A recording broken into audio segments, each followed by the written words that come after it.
Hi masters, మరియు మీకోసం ఛానల్కి స్వాగతం సుస్వాగతం. ముందుగా మన జగద్గురువైన బ్రహ్మర్షి పితామహ పత్రిజీ గారికి, మన గురుమాతకి నా ఆత్మ ప్రణామాలు మాస్టర్స్. ఓకే మాస్టర్స్, ప్రతిరోజు మన ఛానల్లోని ధ్యానం, స్వాధ్యాయం, సజ్జన సాంగత్యం జరుగుతుంది మాస్టర్స్. అలాగే జూమ్ సెక్షన్లో పాల్గొన్న మాస్టర్లకి, యూట్యూబ్లో చూస్తున్న మాస్టర్లకు కూడా ధన్యవాదాలు తెలుపుకుందాం. ఓకే మాస్టర్స్, ఈరోజు మన ఛానల్కి సీనియర్ పేరుమడ మాస్టర్ గారైన భారతి గారు గుంటూరు నుంచి వచ్చారు. మేడం గారిని సాధారణంగా ఆహ్వానించుకుందాం. ఈరోజు మేడం చెప్పబోయే టాపిక్ భగవంతుడికి అందరూ సమానమే. ఈ గొప్ప ఆత్మజ్ఞానం అందించడానికి మేడం గారికి వెల్కమ్ చెప్దాం మాస్టర్స్. నమస్తే మేడం, వెల్కమ్ మేడం. ముందుగా బ్రహ్మర్షి పితామహ పత్రిజీ గారికి, బ్రహ్మర్షి తటవర్తి రాఘవరావు గారికి, బ్రహ్మ విద్వర్షి తటవర్తి రాజ్యలక్ష్మి గారికి ఆత్మ ప్రణామాలు తెలుపుకుంటూ ఈ జూమ్ నిర్వహిస్తున్న ఫర్యూ ఛానల్ వారికి కూడా, నాకు ఈ అవకాశం ఇచ్చిన ఫర్యూ ఛానల్ వారికి కూడా నా ధన్యవాదాలండి. అలానే ఈ జూమ్ లో పాల్గొన్న అందరికీ నా నమస్కారాలండి. నా పేరు భారతి, గుంటూరు మాట్లాడుతున్నాను. ఈ రోజు నేను చెప్పబోయే టాపిక్ వచ్చి భగవంతునికి అందరూ సమానమే. అంటే ఈ సృష్టిలో అన్ని జీవులు, జీవరాశులు, అన్ని మానవులు అందరూ ఆ భగవంతుని దృష్టిలో సమానమే. ఆ భగవంతునికి అంటే ఈ ఈ ఈ చాప్టర్ లో మనం నేర్చుకోవాల్సింది ఏంటంటే, అంటే మనం ఈ భూమి మీద, అంటే మనమంతా మానవులమంతా మనం ఈ భూమి మీద ఉన్నప్పుడు వారి వారి మతాన్ని బట్టి ఒక్కొక్కరికి ఒక్కొక్క మతం ఉంటది. హిందూ మతం, ముస్లిం మతం, క్రిస్టియన్ మతం, ఇప్పుడు ఇలా ఇండియాలో మనకి ఇలా ఉంటాయి కదండి. వాళ్ళ మతాన్ని బట్టి వాళ్ళు దేవుణ్ణి, ఆ భగవంతుడిని ప్రార్థిస్తూ ఉంటారు, పూజిస్తూ ఉంటారు. ఇప్పుడు హిందువులు అనుకోండి, గుడికి వెళ్లి ప్రార్థిస్తూ ఉంటారు, పూజలు చేస్తారు భగవంతుడికి. అలానే క్రిస్టియన్స్ అనుకోండి, చర్చికి వెళ్లి ప్రార్థనలు చేస్తూ ఉంటారు, ఏంటి వాళ్ళ జీసస్ మేడం, ని. మీరు రాసుకున్నది మీ ఎదురుగా పెట్టుకొని చూసి చెప్పండి. ఎందుకంటే మీరు పక్కకు చూసి చెప్తున్నట్టుంది. మీరు స్క్రిప్ట్ ఏదో రాసుకున్నట్టున్నారు కదా. లేదు మేడం, అంటే ఇక్కడ దీంట్లోనే ఉంది. ఓకే మేడం, నేను చూడటం. మీరు చూడడం అర్థం క్లియర్ గా సైడ్ కి ఇలా చూసి చెప్తారు, సైడ్ కి ఇలా చూసి చెప్తున్నట్టుంది. బాగోదు ఆహాహా. అలాగా చూస్తే. ఇప్పుడు మీరు ఓకే మేడం. ఇప్పుడు ఓకే. మీరు నన్నే చూడండి, నన్నే చూసి చెప్పండి. Okay okay madam. నన్నే చూడండి వీడియో. ఓకే అంటే మేడం. ఇప్పుడు నేను ల్యాప్టాప్ పెట్టుకోవటమే అలా పెట్టుకున్నానేమో మేడం. అదే అయి ఉంటది మేడం. ఇప్పుడు ఓకే మేడం. ఆ! కానీ మీరు ఇప్పుడు నన్ను చూడండి మేడం. నన్ను చూసి చెప్పండి. సెంటర్‌కి చూసి చెప్పండి మేడం. పోనీ నన్ను చూడకపోయినా పర్లేదు గానీ సెంటర్‌కి చూసి చెప్పండి. హ్మ్. ల్యాప్‌టాప్‌ని. Okay okay. మేడం. హ్మ్. Okay madam. స్టార్ట్ చేయమంటారా? ఇప్పుడు ఎక్కడైతే ఆపారో అక్కడి నుంచి స్టార్ట్ చేయండి, పర్వాలేదు. ఓకే. అంటే ఇంగ ఈ ఈ భూమి మీద మానవులందరూ వాళ్ళ వారి మతాన్ని బట్టి ఆ భగవంతుడిని పూజిస్తూ ఉంటారు. ఇప్పుడు క్రిస్టియన్స్ అనుకోండి, ఆళ్ళు చర్చిలకు వెళ్లి ప్రార్థన చేస్తూ ఉంటారు ఆ జీసస్‌ని. ముస్లిమ్స్ అయితే అనుకోండి, వారి మతాన్ని బట్టి వాళ్ళు కూడా మసీదుకి వెళ్లి వాళ్ళు కూడా నమాజులు చేయటం ఇలా చేస్తూ ఉంటారు. అంటే ఈ భూమి మీద ఉన్న మానవులందరూ ఆ భగవంతుడిని పూజిస్తూ ఉంటారు. ఏంటంటే అక్కడికి వెళ్లి ఏం చెప్తారు? ఏమని కోరుకుంటారు? వాళ్ళ కోరికలు తీర్చమని, వాళ్ళు చేసిన పాపాలు పోవాలని చెప్పేసేసి పూజిస్తూ ఉంటారనమాట. ఇప్పుడు హిందువులంటే, ఇప్పుడు నేను ఈ ధ్యాన మార్గంలోకి రాకముందు నేను గూడా గుడికి వెళ్లి పూజలు చేసి నేను అదే కోరుకునేదాన్ని. నేను కోరికలు కోరుకొని ఆ కోరికలు తీర్చమని, నాకు తెలిసిన తెలియకుండా చేసిన పాపాలన్నీ పోవాలని ఆ భగవంతుడికి ప్రార్థించేదాన్ని నేను కూడా.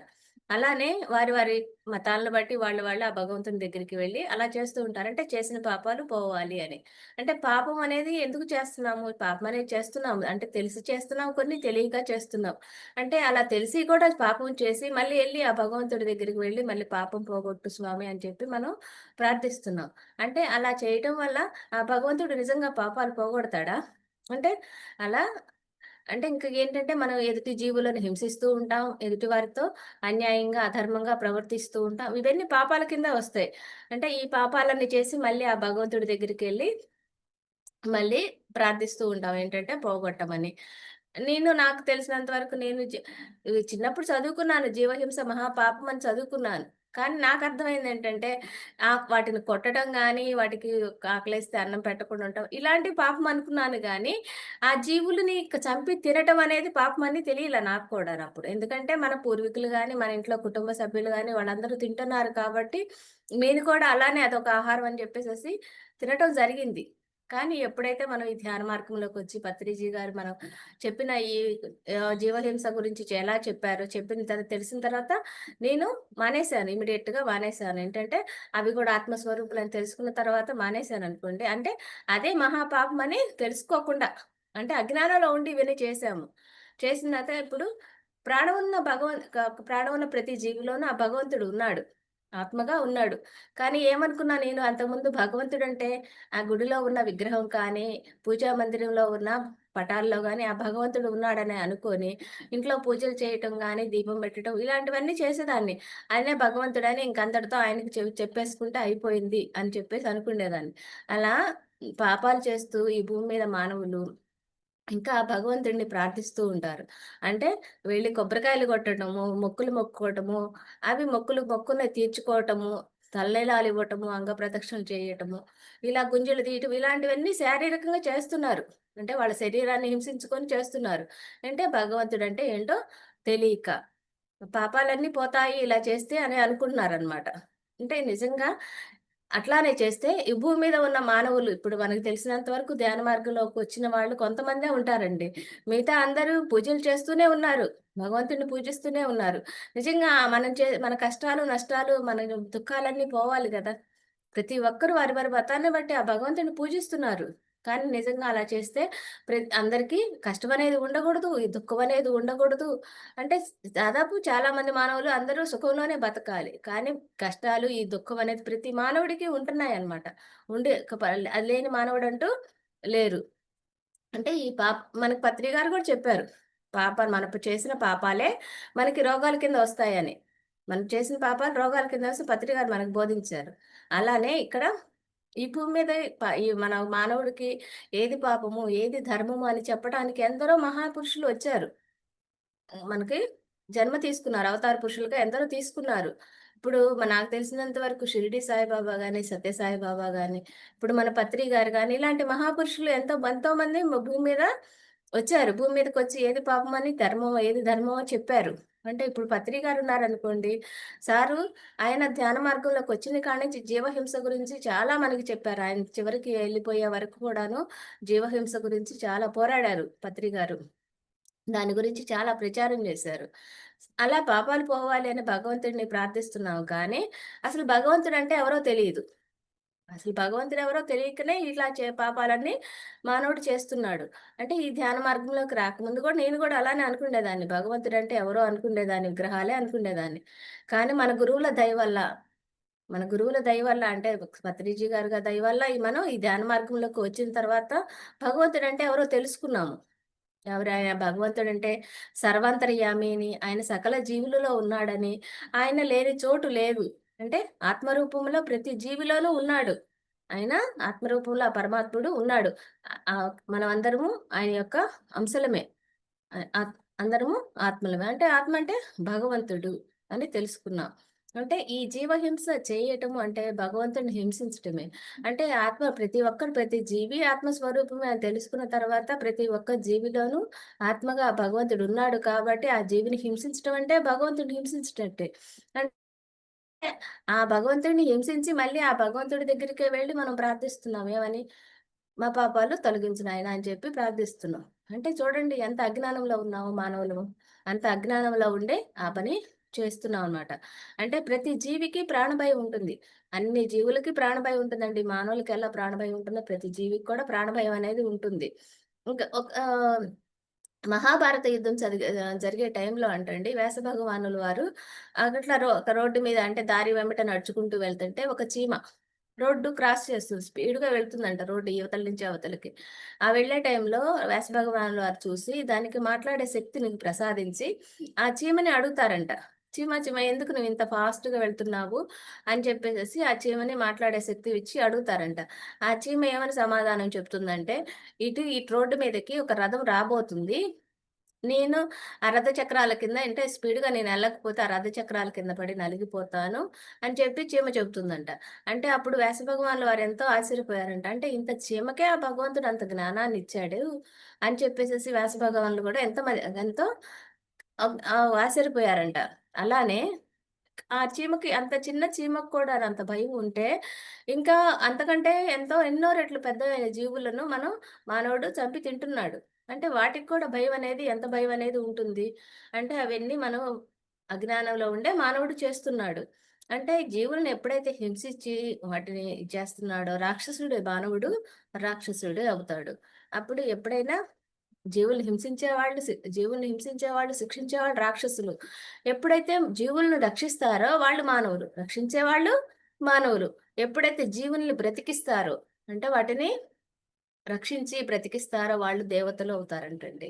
అంటే ఇక్కడ చూడండి మనం కూడా పత్రి గారు ప్రచారం చేసినట్టు ఈ జీవహింస గురించి ప్రచారం చేసి వాటిని బ్రతికించగలిగితే, శిక్షించకుండా బ్రతికించగలిగితే మనం కూడా దేవతలం అవుతామనమాట. అలానే ఇక్కడికొచ్చేటప్పటికి ఇంక మనం ఇప్పుడు జీవహింస మహాపాపం అంటే మానవుడు చేసేది అంటే దేవుడికి నచ్చనిదొకటి జీవహింస అనేది మనం తెలుసుకున్నాం. అలానే ఇంకా ఇక్కడికొచ్చేటప్పటికి అహింసతో పాటు మానవుడు అధర్మంగా గూడా బ్రతుకుతున్నాడు. అంటే అధర్మంగా కూడా బ్రతుకుతున్నాడు. అంటే అధర్మం అంటే ఏంటంటే మనకి తోటి వారిని మోసం చేయటం గానీ, వాళ్ళది ఏదన్నా వాళ్ళ దగ్గరది అన్యాయంగా లాక్కోవటం కానీ, ఇలాంటివన్నీ మానవుడు చేస్తున్నాడనమాట. అలా చేసినప్పుడు మానవుడు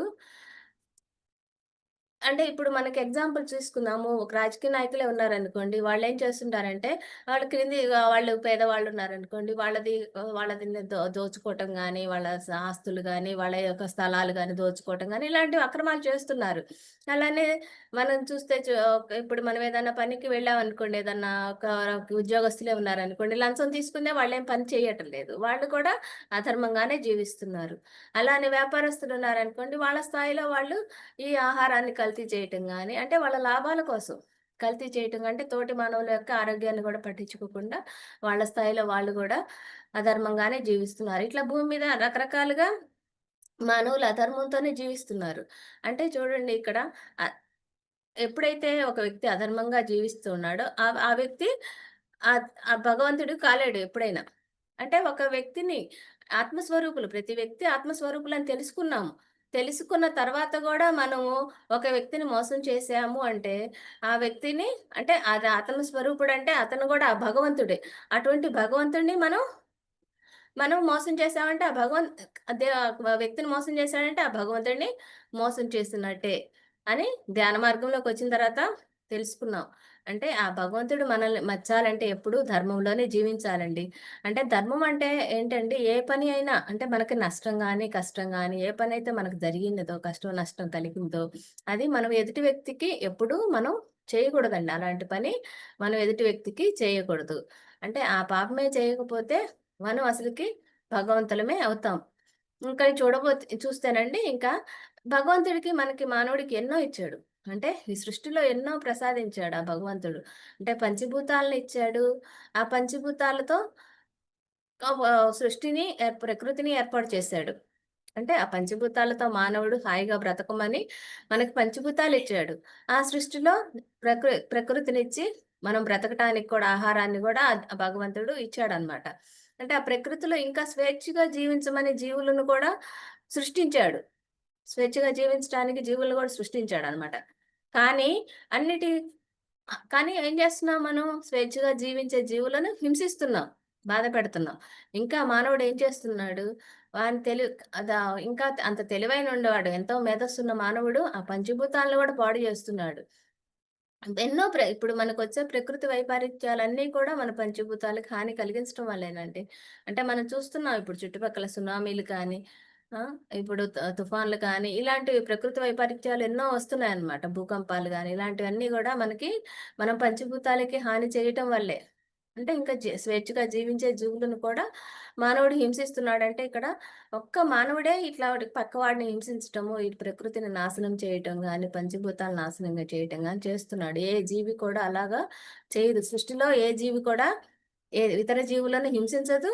ప్రకృతిని కూడా నాశనం చేయదండి. ఒక్క మానవుడే అలా చేస్తున్నాడు.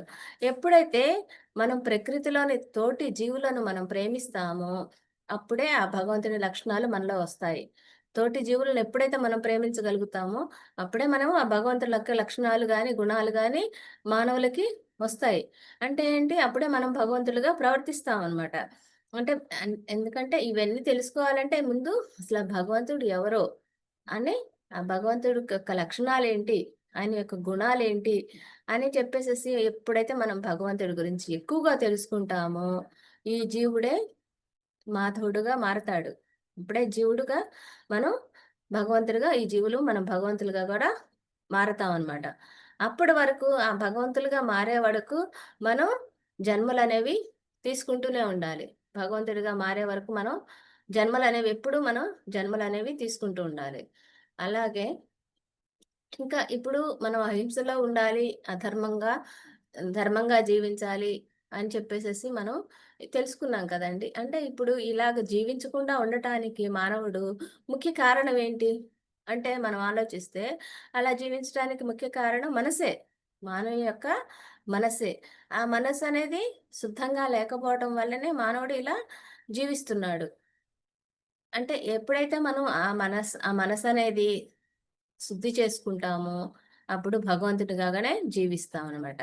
అంటే ఇప్పుడు మనసుననేది ఎలా శుద్ధి చేసుకోవాలి? మనసనేది ఎప్పుడు, ఎందుకు అలాగా ఉంటుంది అనంటే, ఎప్పుడైతే మన మనసులోని చెడ్డ భావాలను వదలాలి.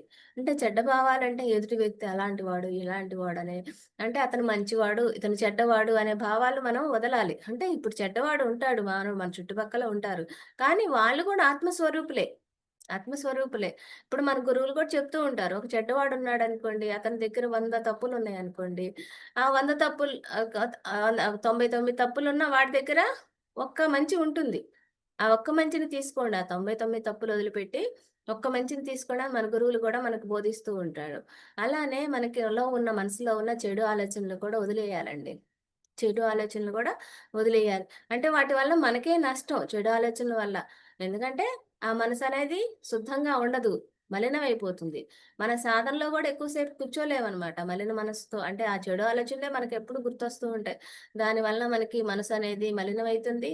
మనకి ఆరోగ్యరీత్యా గూడా అది మంచిది కాదసలకి. ఎప్పుడైతే మనం మన చెడు భావాల్ని, చెడ్డ తలంపుల్ని అంటే ఆలోచనలు కూడా వదిలేసుకోవాలి. అప్పుడే మనలో మంచి గుణాలనేవి ఏర్పడతా ఉంటాయి. అప్పుడు మంచి గుణాలు ఏర్పడినప్పుడే అంటే చూడండి మంచి గుణాలంటే మనలో ఉన్న తమో గుణం గాని, రజో గుణం గాని అంటే ఈ బద్ధకాలు గాని, ఎదుటివాడికి హాని చేసే ఈ గుణాలన్నీ ఇవన్నీ వదిలించుకోవాలి. అవి తమో గుణం, రజో గుణం వదిలించుకొని ఎప్పుడైతే సాత్విక గుణంలోకి వస్తే మన మనసనేది మెల్లిమెల్లిగా శుద్ధి అవుతూ ఉంటుందనమాట. ఆ సాత్విక గుణంలోకి రావాలి అంటే, ముందు మనం ఏం చేయాలి? మనలోని మంచి గుణాలను ఏర్పరచుకోవాలి. సాత్విక గుణంలోకి రావాలంటే ముందు ఆహారం కూడా నియమాలు కూడా బాగా పాటించాలి. ఆహారం అనేది శుద్ధ సాత్వికమైన ఆహారం తీసుకోవాలనమాట. మానవుడు శుద్ధ సాత్వికమైన ఆహారం తీసుకోవాలి. మన పత్రిగారు కూడా బోధించారు. ఏమని? ఆహారం వల్లే మనసు ఏర్పడుతుందని. ఆహారం వల్లే మనకి మనసనేది ఆహారం వల్లనే ఏర్పడుతుంది. అలాంటి మనసు శుద్ధంగా ఉంచుకోవాలంటే మనం శుద్ధమైన సాత్వికమైన శాకాహారమే తీసుకోవాలి. అట్లా శాకాహారం తీసుకున్నప్పుడే మనలో శరీరంలో ఎప్పుడూ చురుకుగా ఉంటది. బద్ధకం అనేది, సోమరితనం అనేది ఉండదు. ఇప్పుడు చూడండి బద్ధకం, సోమరితనం అనేది 2 ఒకే రకంగా అనిపిస్తాయి. కానీ బద్ధకం అంటే ఏంటండి, మనం ఈ పని తర్వాత చేద్దాంలే, కొద్దిసేపు ఆగి చేద్దాంలే అని చెప్పి అనేది అనుకోవటం బద్ధకం అంటారు. అసలు సోమరితనం అంటే సోమరితనం ఉన్నవాళ్ళు ఎలా అనుకుంటారంటే, అమ్మో! ఈ పని అసలు నా వల్ల కాదు. ఈ పని నేను చేయలేను అని చెప్పేసి అసలు పూర్తిగా మానేస్తారంట. అంటే ఇక్కడ మనం గమనిస్తే సోమరితనం వాళ్ళకంటే బద్ధకంగా ఉన్నోళ్ళే కొద్దిగన్నా మంచిది. కొద్దిసేపటికైనా వాళ్ళు పని చేస్తారు ఆ పని. అంటే ఎప్పుడైతే మనసు శుద్ధి అయితే, మన బుద్ధి గూడా వికసిస్తుంది. అంటే విచక్షణ వస్తుందనమాట. ఈ పని చేయొచ్చు, ఈ పని చేయకూడదు. ఈ పని మంచిది, ఈ పని మంచిది కాదు.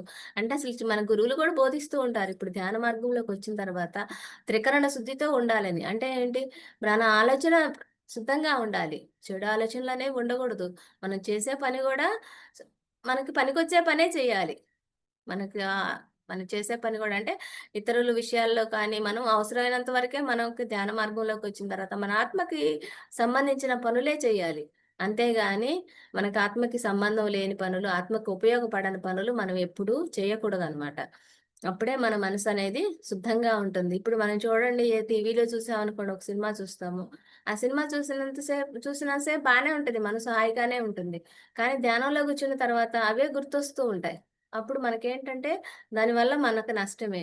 కానీ మనం ఏం చేసాం ఈ ధ్యానవంతమైన వీడియో ఒకటి విన్నామనుకోండి, లేకుంటే మన స్వాధ్యాయం ఒక బుక్ ఏదైనా చదువుకున్నాం అనుకోండి, అప్పుడు మంచి విషయాలే మనకుంటాయి. ధ్యానంలో కూర్చున్నా గూడా ఎక్కువ సేపు కూర్చోగలం.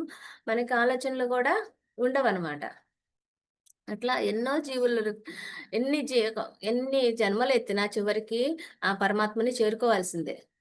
ఎన్ని జన్మలెత్తినా ఆ పరమాత్మని చేరుకోవాలంటే, మనం జన్మలెత్తుతూ ఉంటాం. ఈ పాపాలు చేసే కొద్దీ జన్మలెత్తుతూ ఉంటాం. ఎన్ని జన్మలు ఎత్తినా గూడా చివరికి ఆ పరమాత్మ చేరే వరకు కష్టపడాల్సిందే. ఇప్పుడు చూడండి మనం సాటి జీవులను ప్రేమించటం కానీ, వాటి మీద కరుణ, దయతో ఉండటం గానీ, లేకుంటే మన క్రింది వారి మీద మనకి దయతో ఉండటము, మనకి ఉన్న సంపదలో కొంతో కొంత పంచటము పేదవారికి కానీ, ఎవరికైనా అంటే ఈ జ్ఞానాన్ని గూడా 10 మందికి పంచటము. ఇవన్నీ మన సంస్కృతిలో భాగమే. అంటే ఏంటి మన పూర్వీకులు చేశారు ఇవన్నీను. కానీ మనం ఈ కలియుగంలో మనం ఇయన్నీ మర్చిపోయామనమాట. ఈ కలియుగంలో మర్చిపోయి మానవుడు స్వార్థంతో ఎదుటి మనిషి కానీ స్వార్థంతో జీవిస్తూ ఉన్నాడనమాట. ఎదుటి మనిషికి అన్యాయం చేయటము, తన స్వార్థం తను చూసుకోవటము. అంటే వాళ్ళ ఫ్యామిలీ వాళ్ళ వరకు. అంటే ఇతరుల గురించి ఏమి పట్టించుకోకుండా ఉండటం. ఇలాంటివన్నీ మానవుడు ప్రెజెంట్ ఇప్పుడు కలియుగంలో ఈ మానవుడు చేస్తున్నాడనమాట. అంటే ఇక్కడ ఏం చెప్తున్నారంటే, ఇయన్నీ చేయకుండా ఉండాలంటే మనసనేది శుద్ధి చేసుకోవాలి. ఆ శుద్ధి చేసుకున్నప్పుడే మనసు సాత్విక గుణంలోకొచ్చినప్పుడే మానవుడు మనం జ్ఞానాన్ని అహింసలో జీవించటం గాని, ధర్మ మార్గంలో జీవించటం గాని చేస్తూ ఉంటాడు. అంటే ఇక్కడ మనకింకా గురువులేం చెప్తున్నారంటే, ఇప్పుడు మనకి మానవుడికి మనసనేది ఏర్పడింది. అంటే ప్రతి మానవుడికి మనసనేది ఉంది. అంటే ఈ భూమి మీద ఉన్న 84,00,000 రకాల జీవరాశులు ఉన్నాయి కదండీ! వీటన్నిట్ల కంటే ఒక్క మానవుడికే మనసనేది ఇవ్వబడింది. ఏ జీవికి మనసనేది ఇవ్వబడలేదు ఆ భగవంతుడు. అంటే చిట్ట చివరి జన్మ ఈ మానవ జన్మ అనేది చిట్ట చివరి జన్మనమాట. ఈ చిట్ట చివరి జన్మైన మానవ జన్మలో ఆ మనసు అనేది ఆ భగవంతుడు ఆ మానవుడికి ఎందుకిచ్చాడు అంటే, ఈ సృష్టిలో ఉన్న వాటిని అన్నిటిని ప్రకృతిని అంతా గమనిస్తూ, ఆ భగవంతుడి గురించి తెలుసుకోవటం కోసమని, ఆ భగవంతుడిని చేరుకోవటం కోసమని. మనసుని ఉపయోగించి ఆ భగవంతుడి గురించి తెలుసుకోవాలి. ఆ భగవంతుడిని చేరుకోవాలి. ఎట్లా? తనలోని విచారణ, విచక్షణతో తీసుకొని ఆ భగవంతుడిని చేరుకోమని మనసనేది ఇచ్చాడు ఆ భగవంతుడు. ఒక్క మానవుడికే ఇచ్చాడు. అంటే ఈ 84,00,000 జీవరాశులన్నీను వాటికి నిర్దేశించిన పనులే చేస్తాయి. ఇప్పుడు చూడండి జంతువులు ఏం చేస్తుంటాయి? మనం ఏదన్నా తిండి పెడితే తింటాయి. తినేసేసి వాటి పని ఇప్పుడు మనకి ఎద్దులున్నాయనుకోండి, ఇట్లాంటివన్నీ వ్యవసాయానికి ఉపయోగపడతాయి. కొన్ని కొన్ని జీవులు కొన్ని కొన్ని పనులకు ఉపయోగపడతాయన్నమాట. అవి ఏంటంటే తింటాయి, వాటి పని అవి చేసుకుంటాయి. వాటి యొక్క సంతానాన్ని ఉత్పత్తి చేస్తూ ఉంటాయి. అంతవరకే చేస్తాయి ఆ పని. అంటే వాటికి ఇప్పుడు చూడండి తినే పదార్థాలు ఇప్పుడు మానవుడంటే అనేక రుచులు కావాలని కోరుకుంటా ఉంటాడు. కానీ జంతువులకి ఇది బావుంటది. ఇదే నేను తినాలి. ఇదే నాకు కావాలి. ఈ రుచి కావాలి అని చెప్పేసేసి వాటికేముండదు. ఆకలేస్తే వాటికి సంబంధించిన గడ్డి గాని ఇలాంటివి తింటాయి. అవి విశ్రాంతి తీసుకుంటాయి. లేకపోతే వాటికి నిర్దేశించిన పని మాత్రమే చేస్తాయన్నమాట. అంటే ఏంటంటే వాటికి ఇష్టాయిష్టాలనేవి ఉండవు. ఒక్క మానవుడికి ఆ మనసు ఉండదు కాబట్టి మానవుడికి ఇష్టాయిష్టాలనేవి వ్యక్తం చేయగలడు. ఇది ఇష్టం లేదనే ఒక మానవుడే వ్యక్తం చేయగలడనమాట. ఇలా మానవులు మనసుకి ఇవ్వబడింది గాబట్టి, అప్పుడే ఆ మానవుడు ఏం జేస్తున్నాడు ఆ మనసుతో? అవసరమైన పనులు చేస్తున్నాడు, అనవసరమైన పనులు గూడా చేస్తున్నాడు. అంటే ఎందుకు ఇవ్వబడింది ఈ మనసనేది తెలుసుకోకుండా, అంటే ఏ జీవకి ఇవ్వని మనసు మానవుడికే ఇచ్చాడు ఆ భగవంతుడు. అది ఎందుకు అనేది, ఎందుకు ఇవ్వబడిందనేది ఈ ధ్యాన మార్గంలోకొచ్చిన తర్వాత మనం తెలుసుకున్నాము. అంటే ఏంటంటే, మనకి మంచి ఆలోచనలతో ఏ చెడు భావాలు లేకుండా ఆ మనసును శుద్ధి చేసుకొని, ఆ మనసును దాటి ఆత్మని చేరుకోవాలి. ఆ భగవంతుడిని చేరుకోవాలి అన్న విషయం మనకి ఈ ధ్యాన మార్గంలోకి వచ్చిన తర్వాతే తెలిసిందండి నాకైతేను. అయితే ఈ ముందు ఏం చేశానంటే మన ముందు లక్ష్యం అంటూ ఏమి ఉండదు. ఒక్క జీవరాశులకి మాత్రం వాటికి మాత్రం లక్ష్యం అంటూ ఏముండదు. ఒక్క మానవుడికి మాత్రమే లక్ష్యం అంతంటే ఆ భగవంతుడిని చేరుకోవాలని తెలుసుకోవాలనే లక్ష్యం మాత్రం ఇచ్చాడు ఆ భగవంతుడు మనకి మనసనేది ఇచ్చి మనసుతోనే తెలుసుకోవాలి ఆ భగవంతుడనేది ఇచ్చాడు. అయితే ముందు జన్మల్లో ఉంటే ఇప్పుడు మనకి మానవ జన్మ కంటే ముందు జన్మలో సృష్టించిన మీకు ఈ 84,00,000 జీవరాశుల ముందు జన్మలో ఉంటే, మనం ఆ భగవంతుడి గురించి తెలుసుకోలేము. ఇప్పుడు ఇయి ఉన్నాయనుకోండి జంతువులకి ఆ భగవంతుని గురించి తెలుసుకోవాలన్న ఆలోచన వాటికేమి ఉండదనమాట. ఇప్పుడు సపోజ్ ఈ ఒక గేదె ఉందనుకోండి, ఏదన్నా జంతువుంది. వాళ్ళ యజమాని కొట్టాడు దానిని, లేకుంటే ఏదన్నా ఇబ్బంది పెట్టాడనుకోండి. అయ్యెళ్లి గుడికే వెళ్లి లేకపోతే ఇంట్లో గాని అవి ప్రార్థించలేవు భగవంతుడిని. అయ్యా నాకిట్లా ఒక యజమాని కొడుతున్నాడు, నన్ను హింసిస్తున్నాడు అని చెప్పేసేసి ఏ భగవంతుడిని అంటే దానికి కష్టము ఏదన్నా కలిగినా గూడా ఆ భగవంతుడున్నాడు అని చెప్పేసి జ్ఞానం గూడా దానికి లేదనమాట జంతువుకి. కానీ మానవునికి ఏదన్నా కష్టం కలిగిందనుకోండి, వెళ్లి ఆ భగవంతుడిని ప్రార్థిస్తూ ఉంటారు. ఇప్పుడు మనం ఉన్నామనుకోండి, మనం గూడా మనసులో ధ్యానంలో అనుకుంటాము. ఈ కష్టం వచ్చిందని జెప్పేసి ఆ భగవంతుడిని అనుకుంటామనమాట. అలానే అటువంటి జ్ఞానం అనేది అది ఆ జంతువుకనేది లేదనమాట. అలానే సమస్య అనేది వచ్చినా, ఆ సమస్య అనేది తీర్చుకోవాలన్నా మనం మనసు ద్వారానే అనేది విచారణ చేయాలి. ఆ సమస్య అనేది ఎందుకొచ్చింది? ఆ సమస్యని ఎలా పోగొట్టుకోవాలి? అని మానవుడు విచారణ చేసుకున్నప్పుడే భగవంతుడి ఆ సమస్యని తీర్చుకోగలడు. అలానే అంటే మానవుడు ఆ మనసనేది లేకపోతే మానవుడు జంతువులాగానే బ్రతుకుతాడు. అంతేగాని మానవునిగా బ్రతకలేడు. ఆ భగవంతుడిని గూడా చే చేరుకోలేడు. అంటే చూడండి ఇప్పుడు మనకి మనం ఈ జంతువులన్నీ సహజంగా ఆ భగవంతుడిచ్చిన ప్రేరణ వల్లే బతుకుతాయన్నమాట. ఆ భగవంతుడిచ్చిన ప్రేరణ వల్లే బతుకుతాయి గానీ, ఒక్క మానవుడు మాత్రం తన మనసుతో ఇవ్వబడింది గాబట్టి కొత్త కొత్త ఆలోచనలు ఇస్తూ ఉంటాయి. కొత్త కొత్తవి కనుక్కుంటాడు. ఇప్పుడు మనకి చూడండి శాటిలైట్‌లు గాని ఇలాంటివన్నీ ఎన్నో మానవుడు కనుక్కోగలుగుతున్నాడు. అంటే ఆ మనసుతో మేధస్సుని పెంచుకొని మానవుడు ఎన్నో అంటే జంతువులు ఏది కనుక్కోలేదు కదండీ. కొత్త విషయాలేవి తెలుసుకోలేవు. కొన్ని కొత్తవేవి కనుక్కోలేడనమాట.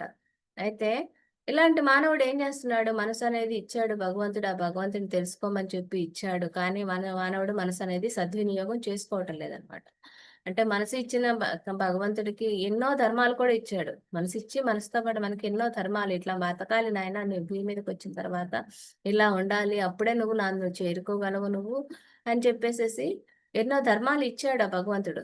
కానీ ఇప్పుడు ఎందరో ఋషులు గాని ఈ యొక్క మునులు గాని వీళ్ళందరూ వచ్చి మనకి పురాణాలు గాని, ఇతిహాసాల ద్వారా ధర్మాలు చెప్పారు మనకి.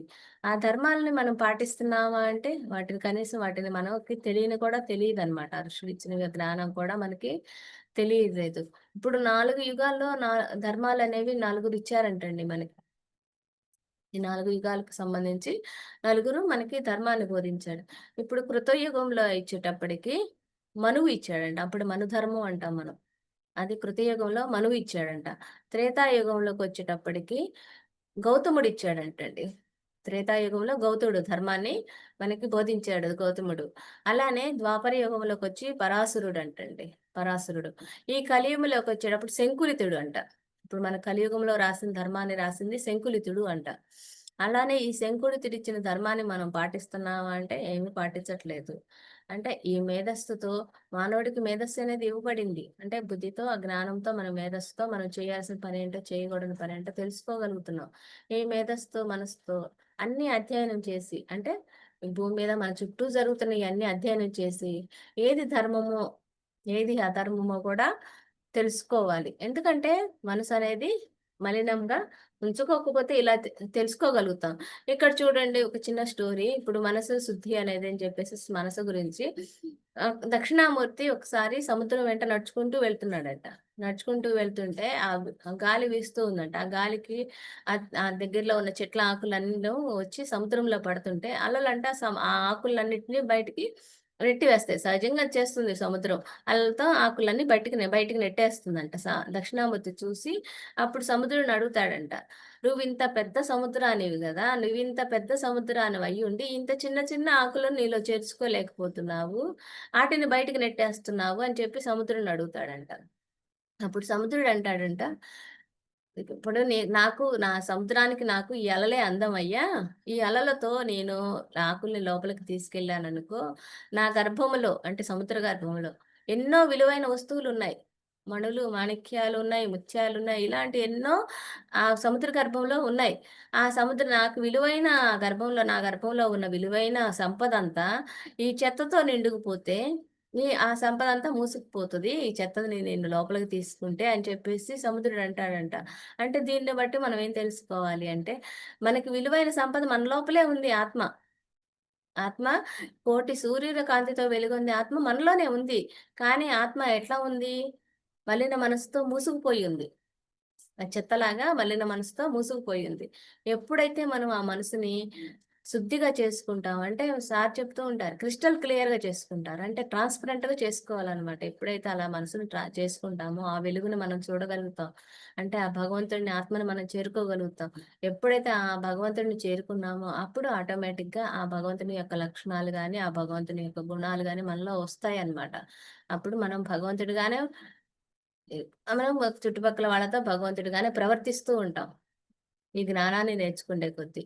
అంటే ఇప్పుడు సార్ గూడా పొద్దున క్లాస్‌లో గూడా చెప్పాడండి. ఎప్పుడైతే మన శరీర భావంతో ఉంటామో ఇప్పుడు చూడండి మనం పుట్టినప్పటి నుంచి ఇప్పటి వరకు అంటే కొంత వయసొచ్చే వరకు అమ్మానాన్నల దగ్గరే పెరిగాం. తర్వాత కొంత వయసొచ్చిన తర్వాత చదువుకోవటం కానీ, లేకుంటే పనులు చేయటం గానీ, ఇవన్నీ కష్టపడుతున్నాం.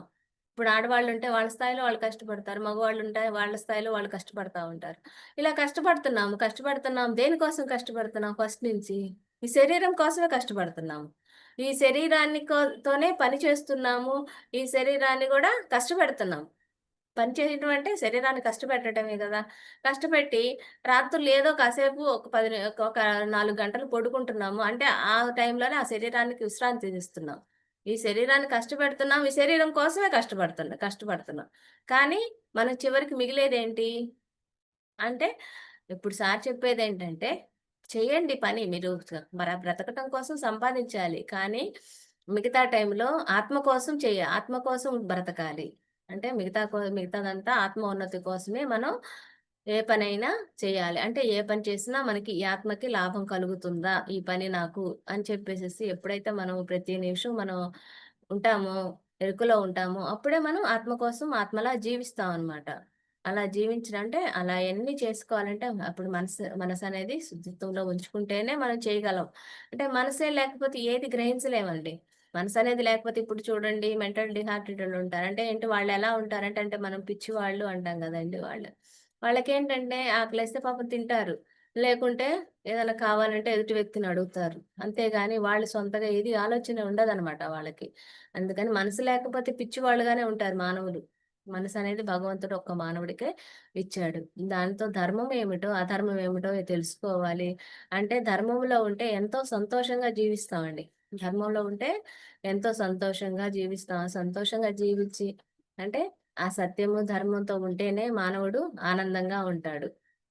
ఎప్పుడైతే మనం ఆత్మతో ఉంటామో అప్పుడు ఆనందంగానే ఉంటాం.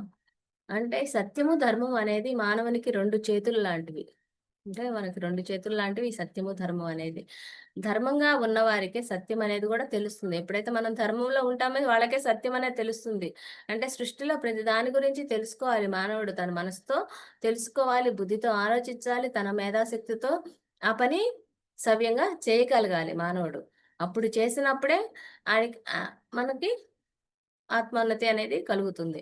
ఇదే జన్మ చిట్ట చివరి జన్మ. అంటే మానవ జన్మే చిట్ట చివరి జన్మ. ఏది చేయాలన్నా ఈ మానవ జన్మలోనే చేయాలి. అంటే ఇది చిట్ట చివరి జన్మ గాబట్టి. అంటే అది తెలుసుకొని మనం ధర్మాన్ని ఆచరిస్తూ మనం మోక్షాన్ని చేరుకోగలగాలనమాట. అప్పుడు మోక్షాన్ని చేరుకోగలిగినప్పుడే మనం ఆ భగవంతుని యొక్క సన్నిధికి వెళ్ళగలం. అంటే ఇయన్నీ చేయాలంటే ఎంతో శ్రద్ధతో చేయాలనమాట. శ్రద్ధతో చేసినప్పుడే అంటే మనకి భగవద్గీతలో గూడా చెప్పారు గదా! శ్రద్ధవాన్ లభతే జ్ఞానం అని. అంటే ఎంతో శ్రద్ధతో ఉంటే గాని ఆ జ్ఞానం అనేది మనకి లభిస్తుంది. అంటే ఇప్పుడు జ్ఞానం అనేది ఇప్పుడు మనం రోజువారీ పనులంటే ఏదో చేసేస్తూ ఉంటాం. అలవాటైపోయింది గాబట్టి అన్నం కూరలు చేయటం గాని అవి కాకతాళీయంగా చేసేస్తుంటాం. కానీ ఈ జ్ఞానం అనేది వినాలంటే ఎంతో శ్రద్ధ పెట్టి వినాలి. అంత తొందరగా బుర్రలోకి వెళ్ళదు మనకి. అంత తొందరగా వెళ్తే అంటే ఎందుకంటే చిన్నప్పటి నుంచి వినని జ్ఞానం కదండీ! అందుకని మనకి ఇది తొందరగా మనకి బుర్రలోకి వెళ్ళదు. అంతే అంత శ్రద్ధతో వింటేనే గాని మనం ఆ జ్ఞానాన్ని నేర్చుకోగలుగుతాం అనమాట. అంటే అలా ఉండాలంటే ఎప్పుడు మనం ఆ దేహభ్రాంతిననేది మానాలి. దేహభ్రాంతిని మాని ఆత్మభావనతో బ్రతికినప్పుడే మనం జ్ఞానాన్ని గూడా నేర్చుకోగలుగుతాం. అంటే మనకి అప్పుడేం చేయాలి? అప్పుడెలా ఉండాలి? మన శరీరం మనసు, శరీరం 2 సహకరించాలి మనకి. అలా సహకరించినప్పుడే మనం చేయగలం. ఆ మనసు, శరీరం ఇప్పుడు మనసు శుద్ధి చేసుకోవాలి అంటే, ఆ మనసుని ఎప్పుడు అట్లా అంటే బలవంతంగా మనం ఏది చేయలేమనమాట. బలవంతంగా చేయలేము. ఎప్పుడైతే మనసుని శుద్ధిగా ఉంచుకొని, శారీరకంగా గూడా మనం శుద్ధిగా ఉంటే అంటే ఇప్పుడు శారీరకంగా శుద్ధిగా అంటే ఏంటంటే, మనలో స్వార్థము అయన్నీ ఉండకూడదనమాట. అలా ఉండనప్పుడే మనం సాత్విక గుణంలోనే ఉంటామనమాట. సాత్విక గుణంలో జీవించే వారికి సాత్వికంగా ఉండే వాళ్ళకి కూడా శ్రద్ధ అనేది ఎక్కువగా ఉంటుందని చెప్తున్నారిక్కడ. అంటే సాత్విక గుణమైన ఆహారం తీసుకోవాలంటే సత్వ గుణమైన ఆహారం తీసుకోవాలి. సాత్విక గుణమైన ఆహారం అంటే ఏంటండి ఇక్కడ మనకి మన గురువులు బోధించినట్టు శాకాహారం. ఆ శాకాహారం ఎలాంటిదంటే ఆ భగవంతుని శక్తితో పెరుగుతుంది. భగవంతుని అపరాశక్తితోనే పెరిగే అది సస్యాలు. అంటే ఈ ఆకుకూరలు గాని, కూరగాయలు గాని, పండ్లు గాని ఇలాంటి వాటిలో శక్తి అనేది అంటే ఆ భగవంతుని శక్తి నుంచి పెరుగుతున్నాయి కాబట్టి వాటిలో శక్తి అనేది ఎక్కువగా ఉంటుందన్నమాట. అలా పెరిగిన ఆహారాన్ని అంటే సాత్వికమైన శాకాహారాన్ని తీసుకోవాలి మనం. తీసుకున్నప్పుడే మనకి అంటే ఇప్పుడు మనం చెప్పినట్టు పత్రి గారు చెప్పినట్టు ఆహారం మనసు అనేది ఆహారంతోనే ఏర్పడుతుంది కాబట్టి అలాంటి సాత్వికమైన ఆహారమే తీసుకోవాలి. ఎప్పుడైనా మాంసాహారం తీసుకుంటే మనకి శక్తి అనేది వస్తుందని అనుకుంటారు కానీ వాళ్ళు శక్తిని కోల్పోతారనమాట వాళ్ళు. అంటే ఇప్పుడు మనకి అపరాశక్తితో అంటే ఆ భగవంతుని యొక్క శక్తితో పెరిగే ఆహారాన్నే మనం తీసుకోవాలి. తీసుకున్నప్పుడే మన మనసు, బుద్ధి అనేది కరెక్ట్‌గా ఉంటుందనమాట. అంటే ఇక్కడేంటంటే ఇంకా ఏం జెప్పారంటే మనకి మేడం భగవంతుడు కండిషన్ అంటే మనకి భగవంతుడు మనకి ఇయన్నీ ఇచ్చాడు. ఏమిచ్చాడు? సస్యాలనిచ్చాడు, ఆ ప్రకృతినిచ్చాడు, నీకు తినటానికి ఇచ్చాడు, ఉండటానికి ఇచ్చాడు, అన్నీ ఇచ్చాడు. కానీ కండిషన్స్ పెట్టాడన్నమాట. ఏంటంటే ఆ భగవంతుని శక్తితో ఆహారాన్ని తీసుకుంటూ, ఆ భగవంతుడిని గురించి తెలుసుకొని, అదే చివరి జన్మ చేసుకోమని చెప్పేసి భగవంతుడు గూడా మనకి కండిషన్ పెట్టారని చెప్తున్నారండి మేడం ఇక్కడ. అంటే ఇక్కడేంటంటే, ఒక్కొక్కసారి మానవులు అనుకుంటారంట, ఇప్పుడు మనం గూడా అనుకుంటాం. ఏమని అనుకుంటామంటే, ఎప్పుడన్నా బాగా పని ఎక్కువైనప్పుడు, ఎప్పుడన్నా ఇయన్నీ ఏదన్నా సమస్యలొచ్చినప్పుడు పక్క వాళ్ళతో చక్కగా జంతువులు చూడండి హాయిగా ఉన్నాయి. అదేదో టైంకి తింటాయి, పక్కనుంటాయి, పడుకుంటాయి అని అనుకుంటాం. కానీ జంతువులకి మోక్షాన్ని పొందే అర్హత లేదంటండి. ఒక్క మానవుడికే మోక్షాన్ని పొందగలిగే శక్తి ఉంది. జంతువులకి మోక్షాన్ని పొందగలిగే శక్తి అనేది లేదనమాట. అంటే అవి ఎందుకంటే వాటికి మనసు ఇవ్వబడలేదు. ఆ భగవంతుడంటే వాటికి తెలీదు. ఆ భగవంతుడిని ఎలా చేరుకోవాలో కూడా తెలీదు. అది. అంటే తినకూడని ఆహారం తింటూ మనసు మలినం చేసుకుంటూ ఉంటే అధర్మంగానే జీవిస్తూ ఉంటాం. ఎప్పుడైతే మనం మనసుని సాత్వికంగా అంటే తే తే స స మనకి సాత్వికమైన ఆహారం ఎప్పుడైతే తీసుకుంటామో ధర్మంలో జీవిస్తాం. అంటే అహింసలో ఉంటూ ధర్మంగా జీవిస్తూ ఉండి, ఎప్పుడైతే మనం మనసును శుద్ధి చేసుకుంటామో, అంటే అట్లా ప్రవర్తిస్తూ ఉంటే ఆటోమేటిక్‌గా సాత్విక గుణంలోకొస్తాము. సాత్విక గుణంలోకి వచ్చినప్పుడే మనకి మనసనేది శుద్ధి అవుతుంది. ఆ శుద్ధి అయినప్పుడు మనసు శుద్ధి అయినప్పుడే మనం ఈ మనకి గురువులు బోధించినట్టు శ్వాస మీద ధ్యాస ధ్యానంతో అంటే ఆలోచనారహిత స్థితిలో నిరంతరం అంటే ఎక్కువగా ప్రతిరోజు ఎక్కువగా ధ్యానం చేసే కొద్దీ మన మనసులో ఉన్న మలినాలన్నీ పోయి చిన్న చిన్నగా మనసుననేది శుద్ధం చేసుకోవటం జరుగుతుంది. అలా అది కాకుండా మన గురువులు రాసిన అంటే పత్రి గారు రాసిన ఇంకా మిగతా గురువులు రాసిన ఆ ఆ జ్ఞానవంతమైన పుస్తకాలు ఆ జ్ఞానవంతమైన పుస్తకాలు ప్రతిరోజు చదవాలండి. అంటే ఊరికే విని ఉంటే మాత్రం జ్ఞానం అనేది రాదు. ఇప్పుడు మనం చదవాలి. చదువుతో పాటు స్వాధ్యాయంతో పాటు మనకి ఇతరులకు బోధించాలి. మనం ఎప్పుడైనా ఎవరికైనా చెప్పినప్పుడే ఆ జ్ఞానం అనేది మనకు స్థితమవుతుందంట. మనకి మనసులో స్థితమవుతుందనమాట. ఎప్పుడైనా మనకు అవసరమైనప్పుడు ఆ జ్ఞానం అనేది వస్తుంది. ఇప్పుడు చూడండి ఇంత జ్ఞానం నేర్చుకుంటున్నాం ఈ జన్మకి అనంటే, మనతో పాటు వచ్చేది ఇదే. ఈ శరీరంలో ఏదీ రాదనమాట. మనం భూమి మీద సంపాదించుకున్నది ఈ ప్రతిదీ ఏదీ రాదు. ఒక జ్ఞానం అనేదే మనతో పాటు వస్తుంది పైలోకాలకి. అందుకనే మనం ఈ జ్ఞానం నేర్చుకోవటం కోసమే ఈ జీవితం మిగతా జీవితం అంతా కృషి చేయాలి. నేర్చుకున్నా తెలీదు. తెలియనన్నాళ్ళు ఊరుకున్నా. తెలిసింది ఇప్పుడు జ్ఞానం అనేది మనతో పాటు వస్తుందని. అంటే మన పనులు నిరంతరం అంటే మనకి బాధ్యతలున్నాయి. ఆ బాధ్యతతో పాటు ఆ బాధ్యతలు తీర్చుకుంటూ మిగతా టైంలో ఈ జ్ఞానవంతమైన ఇవన్నీ పనులు చేయాలి అని చెప్పి గురువులు మనకెప్పుడు బోధిస్తూ ఉంటారు. మిగతా టైం అంతా ఈ జ్ఞానానికి ఉపయోగించుకోండి. ఖాళీ సమయాన్ని అంతా. అంతేగాని మీరు మీకేదో ఆనందం కలిగిస్తుందని. అంటే ఇయన్నీ తాత్కాలిక ఆనందమే. ఒక సినిమా చూడటం గాని, టీవీ చూడటం గాని, ఒక సెల్ చూడటం గాని, ఇవన్నీ తాత్కాలికంగా వచ్చే ఆనందమే. కానీ మనం శాశ్వతమైన ఆనందాన్ని వెతుక్కోవాలి. అప్పుడు శాశ్వతమైన ఆనందం ఎక్కడుంది? ఆ భగవంతుడి దగ్గరే ఉంది. ఆ భగవంతుడి దగ్గరికి మనం చేరుకోవాలి ఆ జ్ఞానంతో. ఆ జ్ఞానం అనేదే మన వెంట వస్తుంది కాబట్టి, ఆ జ్ఞానాన్ని నేర్చుకోవాలి. ఎట్లా? జ్ఞానవంతమైన బుక్స్ స్వాధ్యాయం చేయాలి. అలానే దాంతో పాటు ఇట్లా సత్సంగము చేయాలి. అంటే జ్ఞానంని బోధించే వాళ్ళది ఇవి వాళ్ళతో సత్సంగం కూడా చేయాలి. చేయగలిగినప్పుడే అంటే వీటితో పాటు మనం జ్ఞానవంతమైన జ్ఞానానికి సంబంధించిన సేవ కూడా చేయాలి. మనకి పత్రి గారు చెప్తారు. ఎంతో సేవ చేశారాయన మనకి. అలా జ్ఞానవంతమైన పనులకే మనం సేవ చేయగలిగినప్పుడు అంటే ఈ 4 ఎప్పుడైతే ఆధ్యాత్మిక త్రిరత్నాలు అంటారో వాటితో పాటు సేవను గూడా యాడ్ చేశారు పత్రి గారు. వాటితో పాటు 7 కూడా లాస్ట్‌లో సారు యాడ్ చేశారు కాబట్టి, ఈ 4 చేస్తూ మనం జ్ఞానులం అవ్వాలన్నమాట. అంటే ఆత్మగా జీవించాలి, అభగవంతుడిగా జీవించగలగాలి. అంటే ఈ జన్మలో సాధ్యమైనంత వరకు చేసుకుంటే, మరుజన్మ ఈ అనుకూలమైన జన్మలొస్తాయని మన గురువులు గూడా బోధిస్తూ ఉంటారు. అంటే ఈ జన్మలో సాధ్యమైనంత వరకు చేస్తే మరి నెక్స్ట్ మిగతాగా ఉంటే ఏదన్నా మరి నెక్స్ట్ జన్మలో చేసుకోగలం. అంటే ఈ జనాలోకం ఎప్పుడైతే దాటగలుగుతామో అంటే తపోలోకం వరకు వెళితే మనకి మనకి మన నెక్స్ట్ జన్మలనేవి ఈ యోగుల జన్మలో గాని, జ్ఞానుల జ జ జ కుటుంబాల్లో గాని మళ్ళీ మనం పుడతాము. ఈ జ్ఞానాన్ని నేర్చుకోవటానికి మనకి అనుకూలమైన జన్మ వస్తుందని మన గురువులు చెప్తూ ఉంటారు. అందుకని మనకి ఈ జీవితంలో, ఈ జన్మలో మనకు సాధ్యమైనంత వరకు జ్ఞానాన్ని వింటూ ఇతరులకు బోధిస్తూ ఉండాలి. సేవ చేస్తూ ఉండాలి జ్ఞానవంతమైన కార్యక్రమాలకి అనేది నేను నేర్చుకున్నాను madam. Okay. Thank you madam. Thank you madam, thank you so much madam. For you మీకోసం మన ఛానల్కి వచ్చి ఎంతో గొప్ప ఆత్మజ్ఞానం అందించిన మాస్టర్లందరికీ, భారతి గారికి, సృజన గారికి ధన్యవాదాలు తెలుపుకుందాం మాస్టర్స్. ఓకే మాస్టర్స్, ప్రతిరోజు ఎరుకతో ధ్యానం, స్వాధ్యాయం, సజ్జన సాంగత్యం చేద్దాం మాస్టర్స్. అలాగే వైజాగ్కి మెగా పిరమిడ్ రావాలని పత్రి సారి కోరిక, పత్రి మేడం కోరిక మాస్టర్స్. అందరినీ సంకల్ప ధ్యానం చేయమన్నారు. వైజాగ్కి మెగా పిరమిడ్ రావాలని మనం అందరం సంకల్ప ధ్యానం చేద్దాం మాస్టర్స్. చెయ్యాలని మిమ్మల్ని అందరినీ మనస్ఫూర్తిగా కోరుకుంటున్నాను మాస్టర్స్. Thank you masters.